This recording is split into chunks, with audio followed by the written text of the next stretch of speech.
बहुत दुखद। महाराष्ट्र की राजनीति में, भारतीय राजनीति में इससे बड़ी क्षति नहीं हो सकती। बड़े जिंदा दिल इंसान, बहुत बड़ा नुकसान हुआ। मैं पर्सनली जानता था, उनको बारामती का राजा कहते थे, राजनीति का राजा कहते थे। आज एक राजा चले गए, बहुत ही दुखद। सबसे पहले जब सुबह यह खबर आई थी तो हम लोग को भी विश्वास नहीं हुआ, लेकिन जब डीजीसीए का आधिकारिक स्टेटमेंट आया तो उससे शॉकिंग लगा।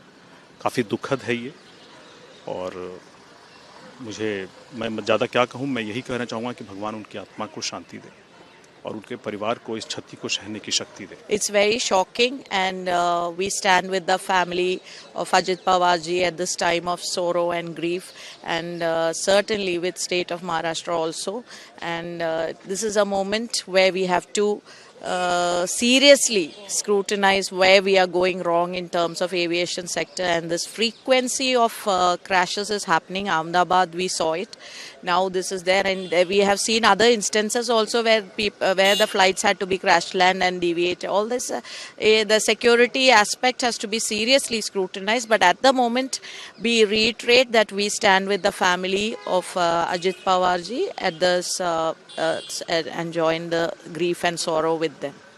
Deep felt condolences. महाराष्ट्र का एक बहुत बड़ा सदमा हुआ है। ये दुखद घटना है, मेरे लिए बहुत दुखद घटना है, क्योंकि नांदेड़ में गुरु तेग बहादुर जी का शहीदी समागम में हमने साथ में कल खाना खाया था, साथ में हमने लंगर की सेवा भी की थी, और आज वो हमारे साथ नहीं रहे।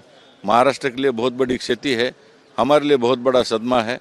हमारे जैसे नेताओं के लिए एक बहुत बड़ा उनका एक सुबह सुबह जल्दी उठना, कार्यकर्ताओं को मिलना, जनता के साथ घुल मिल जाना, ऐसा नेता एक इतना जल्दी जाना, ये हमारे लिए बहुत बड़ा दुख का प्रसंग है। मैं उनकी आत्मा को शांति मिले, उनको भावपूर्ण श्रद्धांजलि अर्पित करता हूं। मेरे को शब्द नहीं है मेरे पास, मैं उनके लिए दुखद संवेदना व्यक्त करता हूं। अजित पवार जी का निधन बहुत ही दुख पहुंचाने वाली खबर है। उनके निधन से हम सभी मर्माहत हैं। उनके निधन से सिर्फ कोई उनकी पार्टी या कोई गठबंधन की क्षति नहीं हुई है, बल्कि पूरे देश का नुकसान हुआ है। और जो नुकसान हुआ है उसकी भरपाई फिलहाल करना संभव नहीं है। हम ईश्वर से इस दुख की घड़ी में प्रार्थना करते हैं कि दिवंगत आत्मा को शांति दे और परिवार को दुख सहने की ताकत दे। आज सुबह न्यूज़ आई है कि 6 लोगों की डेथ हुई है, और उसमें जो महाराष्ट्र के विजनरी लीडर थे, जो वोट पॉलिटिक्स से ज़्यादा डेवलपमेंट की पॉलिटिक्स प्रीफर करते थे, सुबह 6 बजे इनका ऑफिस चालू होता था, ऐसे लीडर को महाराष्ट्र ने खोया है। अजित दादा महाराष्ट्र के डिप्टी सीएम रहे, और इसके पहले वो लोकसभा के भी सदस्य रहे हैं। आज जो पवार फैमिली का पूरे इंडिया में जो कनेक्ट है, सभी parties across politics, across parties जो कनेक्ट है, सभी लोगों को इस न्यूज़ से दुख हुआ है। देखिए, बहुत ही दुखद खबर है।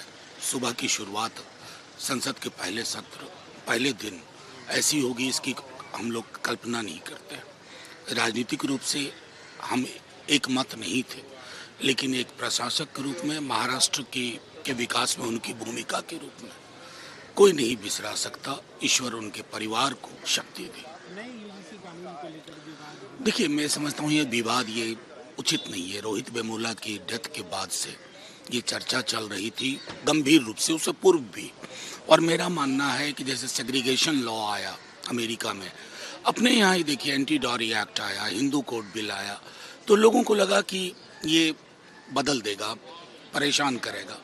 लेकिन जो डिस्क्रिमिनेशन का आर्किटेक्चर है, उसको डेंट करना तो जरूरी है। आई नो, बहुत बहुत दुखद बात है, लेकिन मैं क्या कहूँ, अभी कुछ ये खबर मिले